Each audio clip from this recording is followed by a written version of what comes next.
নমস্কাৰ বন্ধুসকল, মই নিকু দাস আৰু আপোনালোকে চাই আছে মোৰ YouTube channel travel with you. আৰু এই চেনেলটিৰ জৰিয়তে আজি আপোনালোকক এটা নতুন ভিডিঅ' আগবঢ়াইছোঁ। আশা কৰোঁ আপোনালোকে ভাল পাব।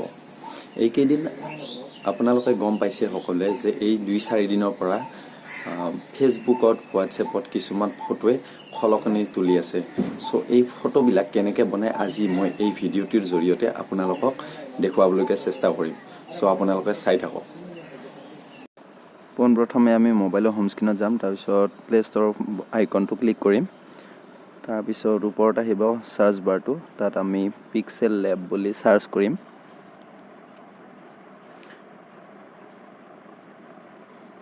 পিক্সেল লেব বুলি চাৰ্চ কৰাৰ পিছত এনেদৰে আহিব আপোনাৰ। তাৰপিছত আমি যদিহে আনইনষ্টল কৰা আছে তেনেহ'লে ইনষ্টল কৰিব লাগিব আৰু অ'পেন কৰিব লাগিব ইনষ্টল কৰি উঠি। তাৰপিছত ইনষ্টল কৰা হোৱাৰ পিছত ইয়াৰ পিছত আমি ওপৰত থকা 3টা ডটত ক্লিক কৰাৰ পিছত ইমেজ সাইজটো ল'ব লাগিব। ইয়াতে আমি কাষ্টম স্কুৱেৰ এনেকৈ আছে, আমি ইয়াৰ পৰা প্ৰফাইল পিকচাৰ ল'ম স্কুৱেৰ হিচাপত। তাৰপিছত অ'কে কৰাৰ পিছত এনেদৰে আহিব ইণ্টাৰফেচখন। ইয়াৰ পিছত আমি গেলেৰীৰ পৰা যিকোনো এটা ফটো লৈ ল'ম। ইয়াতে আমি ছেভ কৰি থৈ দিয়া আগতে।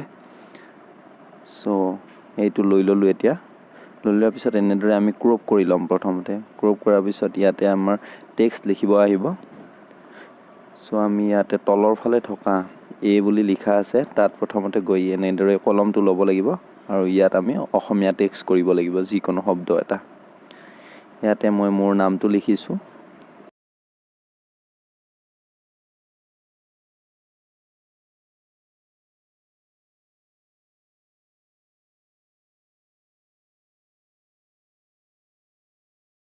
আৰু এনেদৰে মই নামটো লিখিলোঁ। লিখাৰ পিছত এতিয়া আমি যাম অলপ আগত AB ফণ্ট বুলি এটা আছে, এই ফণ্টটোত পাম। ইয়াতে প্ৰথমতে আমি ফণ্টত নাযাম, কিন্তু মাই ফণ্টত গৈ কিনে আগতে ছেভ কৰি থৈ দিয়া মই অসমীয়া এটা ফণ্ট আনি থৈ দিয়া আছে, সেই ফণ্টটো আমি ক্লিক কৰিম। চ' ক্লিক কৰাৰ পিছত এনেকুৱা ওলাব। ইয়াৰ পিছত আপোনাক যিমানখিনি নামটো ডাঙৰ লাগে সিমানখিনি ডাঙৰ কৰি ল'ব পাৰিব। তাৰপিছত আমি তলৰ টেক্সচাৰ বুলি আছে, তাত ক্লিক কৰাৰ পিছত ইয়াতে ইমেজ আহিব কাষত, এইটোত আমি ক্লিক কৰিলোঁ।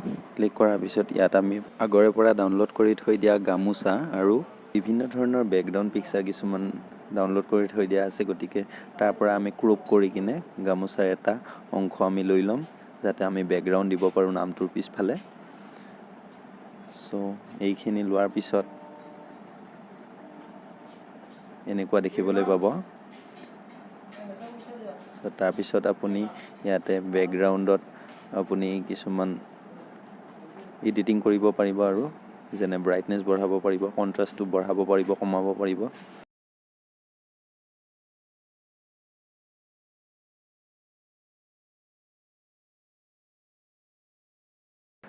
ইয়াৰ পিছত আপোনালোকে আপোনাৰ নামটোৰ কাষত মানে নামটোত ষ্ট্ৰক দিব পাৰিব।